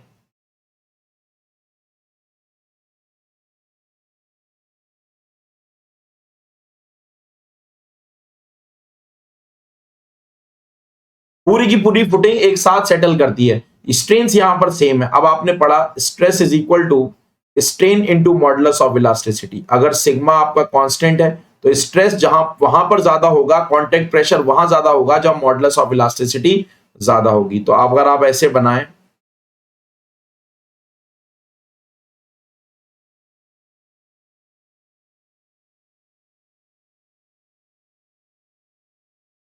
यहां पर लोड लगेगा P और यहां पर आप देखिए ये आपका क्लेई सॉइल है, यहां पर क्लेई सॉइल है, यहां पर लोड लगेगा आपका P। ठीक है, बहुत बढ़िया। तो अब देखिए यहां पर सैंड है, तो यहां पर सैंड के लिए मॉडुलस ऑफ इलास्टिसिटी यहां मोर होगी, यहां पर लेस होगी, यहां लेस होगी। जब ऐसा होगा, देखिए जरा ध्यान से, मॉडुलस ऑफ इलास्टिसिटी जहां ज्यादा वहां पर कांटेक्ट प्रेशर ज्यादा, तो पूरी फुटिंग ऐसी सेटल करेगी। हर एक पॉइंट कैसा सेटल करेगा, पूरा का पूरा नीचे ऐसे ही आ जाएगा। तो इस पॉइंट पर देखेंगे तो मॉडुलस ऑफ इलास्टिसिटी कम है तो स्ट्रेस सबसे कम, यहां पर भी स्ट्रेस सबसे कम, सबसे ज्यादा कांटेक्ट प्रेशर कहां पर होगा, सेंटर पर। आपका डायग्राम कैसा आ जाएगा, आपको कांटेक्ट प्रेशर कैसा मिलेगा, हर एक पॉइंट पर अलग अलग मिलेगा। फ्लेक्सिबल फुटिंग में हर एक पॉइंट पर कांटेक्ट प्रेशर सेम होता है, लेकिन रिजिड फुटिंग में अलग अलग होता है। इसी तरीके से आप क्लेस की बात करेंगे तो यहां पर रिमोल्डिंग सबसे ज्यादा होगी तो यहां ई लेस होगा, यहां सबसे कम होगी तो यहां पर ई मोर होगा, क्योंकि रिमोल्डिंग यहां पर सबसे कम होगी तो मॉडुलस ऑफ इलास्टिसिटी सबसे ज्यादा होगी यहां पर। तो आगे बढ़ते हैं, जरा इसको बनाते हैं। तो देखिए पूरी की पूरी फुटिंग ऐसे सेटल कर जाएगी। अब देखिए मॉडुलस ऑफ इलास्टिसिटी यहां पर मोर है तो यहां पर स्ट्रेसेस क्या होंगे, मोर होंगे। यहां पर स्ट्रेसेस क्या होंगे, यहां पर स्ट्रेसेस मोर होंगे, और इस पॉइंट पर स्ट्रेस क्या होगा, कम होगा।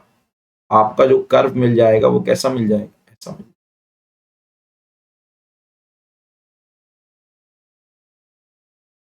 समझ पा रहे हैं। तो यहां पर स्ट्रेस क्या होंगे, मैक्सिमम। ये सवाल पूछ लेता है, यहां मैक्सिमम और यहां स्ट्रेसेस मिनिमम, यहां पर मिनिमम, यहां पर मिनिमम, यहां पर मैक्सिमम रिजिड फुटिंग में। और फ्लेक्सिबल फुटिंग में क्या होता है, हम स्ट्रेसेस को नहीं देखते, कांटेक्ट प्रेशर तो हर एक पॉइंट पर सेम है, हम यहां पर डिफ्लेक्शन देते हैं। यहां पर डिफ्लेक्शन मैक्सिमम, यहां पर मिनिमम, यहां पर मैक्सिमम, सॉरी यहां पर मिनिमम, यहां पर मैक्सिमम, यहां पर मैक्सिमम, यहां पर मिनिमम। समझ पा रहे हैं क्या? तो सवाल में क्या पूछा है कि contact pressure at the edges of the rigid footing in the saturated clay is theoretically infinite. तो अगर आप क्ले पर अगर कॉन्टैक्ट प्रेशर देखें रिजिड फुटिंग में, तो रिजिड फुटिंग में क्ले पर अगर देखें तो ये जो प्रेशर कोनों पर मिलता है वो बहुत ज्यादा मिलता है, थ्योरेटिकली ये मैक्सिमम वैल्यू होती है। ठीक है, तो ये ऑप्शन आपका सही है, दूसरा सही है, तीसरा सही है, तो ऑप्शन हो जाएगा आपका B.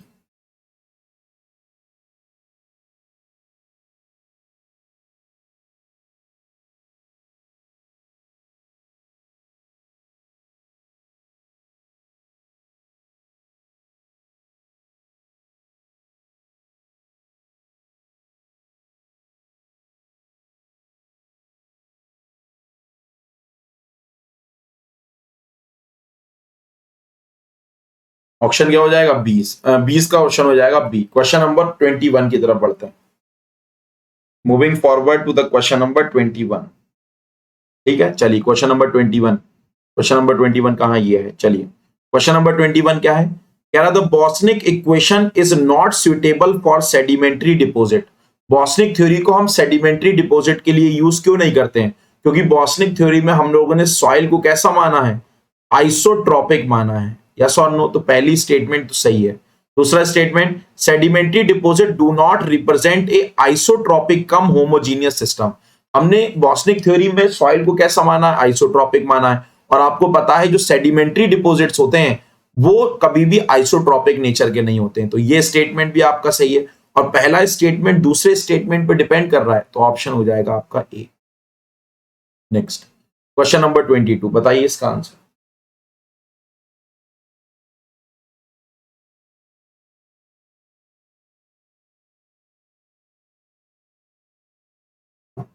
Tell me the answer of this question.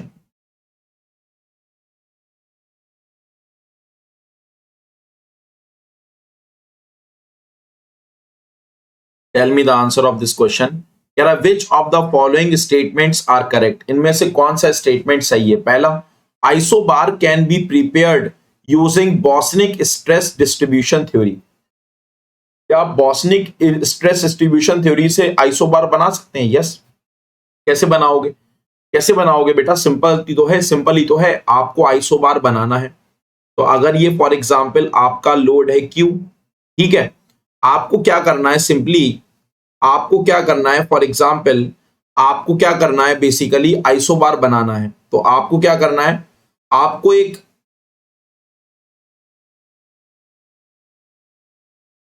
एक जेड डेप्थ ले लेनी है। आपको क्या ले लेनी है? जेड डेप्थ फिक्स कर देनी है। ठीक है, 5 मीटर के लिए आपको आइसोबार बनाना है। तो आप अलग अलग वैल्यूज को लेते जाओ, आर आर की वैल्यूज, उससे स्ट्रेस निकालते जाओ और उनको प्लॉट कर दो, तो आइसोबार बन जाएगा। फिर कह रहा है equivalent point load method accurate result देता है। Equivalent point load method accurate results नहीं देता, ये अप्रोक्सीमेट मेथड है। तो ये स्टेटमेंट आपका गलत हो जाएगा। तो सेकंड स्टेटमेंट जैसी गलत, ये गलत, ये गलत, तो ऑप्शन हो जाएगा बी। आगे पढ़ने की जरूरत नहीं है, चाहो तो पढ़ लो। Newmark method relates the vertical stress with the help of influence chart. बिल्कुल सही बात है, न्यूमार्क साहब जो स्ट्रेस को निकालते हैं वो इन्फ्लुएंस चार्ट से निकालते हैं। बिल्कुल सही बात है। नेक्स्ट क्या है? Westergaard method helps in the determination of stress distribution for layered soil. Westergaard method की मदद से हम स्ट्रेस डिस्ट्रीब्यूशन का पता लगा सकते हैं, किसमें? लेयर्ड सॉइल में या फिर स्ट्रेटिफाइड सॉइल में। ये भी बात सही है, तो इसका ऑप्शन क्या हो जाएगा? ऑप्शन हो जाएगा B. Question number 23। Question number 23 क्या है? कह रहा है the stresses and the strains in a soil mass depends on the stress distribution, stress deformation characteristics, anisotropy, non-homogeneity of the soil and also on the boundary condition। कह रहा है कि जो भी सॉइल के अंदर स्ट्रेस डेवलप होते हैं वो बहुत सारी कॉम्प्लेक्स चीजों के ऊपर डिपेंड करते हैं। जैसे स्ट्रेस डिफॉर्मेशन, मतलब स्ट्रेस और डिफॉर्मेशन कैरेक्टरिस्टिक्स कैसी हैं, सॉइल की आइसोट्रोपी, एनाइसोट्रोपी बिहेवियर कैसा है, सॉइल की होमोजेनिटी, नॉन होमोजेनिटी बिहेवियर कैसा है, और बाउंड्री कंडीशंस क्या है। बिल्कुल सही बात है। नेक्स्ट पॉइंट क्या है? Boussinesq theory of stress distribution in the soil deals with the layered theory. कह रहा है जो हम बॉस्निक थ्योरी जब हम यूज करते हैं स्ट्रेस डिस्ट्रीब्यूशन के, उसको लेयर्ड सॉइल के लिए यूज करते हैं, गलत बात है। बॉस्टनिक थ्योरी तो आइसोट्रॉपिक मानती है सॉइल को, तो वो कभी लेयर्ड सॉइल स्ट्रेटिफाइड सॉइल के लिए यूज ही नहीं हो सकती। तो ये स्टेटमेंट आपका क्या हो जाएगा, गलत। तो पहला सही है, दूसरा गलत है, तो ऑप्शन हो जाएगा बेटा इसका सी। पहला सही है, दूसरा गलत है, तो इसका ऑप्शन हो जाएगा आपका सी। समझ पा रहे हैं क्या? बोलो बेटा, समझ आ गई होगी बात। तो आई होप आपको यहां पर समझ में आया होगा। आज की क्लास हम यहीं पर खत्म करते हैं, vertical stress due to stress distribution. Next chapter की क्लास आज ही आएगी आपकी, आपको जो है नोटिफिकेशन टेलीग्राम ग्रुप में मिल जाएगा। टेलीग्राम ग्रुप ज्वाइन कर लें आप, टेलीग्राम ग्रुप आप ज्वाइन कर लें, civil by Siddiqui sir. Telegram group आप ज्वाइन कर लें, civil by Siddiqui sir. Civil by Siddiqui sir का टेलीग्राम ग्रुप है, इसको ज्वाइन कर लें। अगर आपको अनअकैडमी का सब्सक्रिप्शन लेना है तो आप टेलीग्राम पे @MES रॉक पर आज ही मुझे मैसेज कर दें। देखिए मैसेज करेंगे तभी आपको फायदा होगा, बिना मैसेज करे आपको कोई फायदा नहीं होगा। मुझे पर्सनल गाइडेंस मिलेगी मेरी, आपको बेहतरीन, आपको जो है मेरा कोड यूज करके आपको डिस्काउंट भी मिल जाएगा, गाइडेंस भी मिल जाएगी। साथ ही मैं आपको बता दूंगा कौन सा प्लान आपके लिए अच्छा है, कॉइन्स कैसे यूज करते हैं, कॉम्बैट कैसे दे सकते हो, ये सारी बातें मैं आपको सिखा सकता हूं, क्योंकि मुझे पता है कि किस तरीके से कौन सा प्लान आपकी प्रिपरेशन के लिए क्या है। ऑलरेडी कई सारे स्टूडेंट्स को मैंने एग्जाम क्रैक कर रखा है जिन्होंने AIR रैंक 1 भी हासिल करी है, तो इसीलिए मैं आपको एक सही गाइडेंस दे सकता हूं। इसलिए कोई भी गलत स्टेप लेने से पहले आप जो है गाइडेंस के पीछे जरूर जाइएगा, और वो गाइडेंस आपको बहुत अच्छी मिलेगी। क्लास को यहीं समाप्त करते हैं। Thank you so much, bye bye, take care, keep rising, keep revising and take care.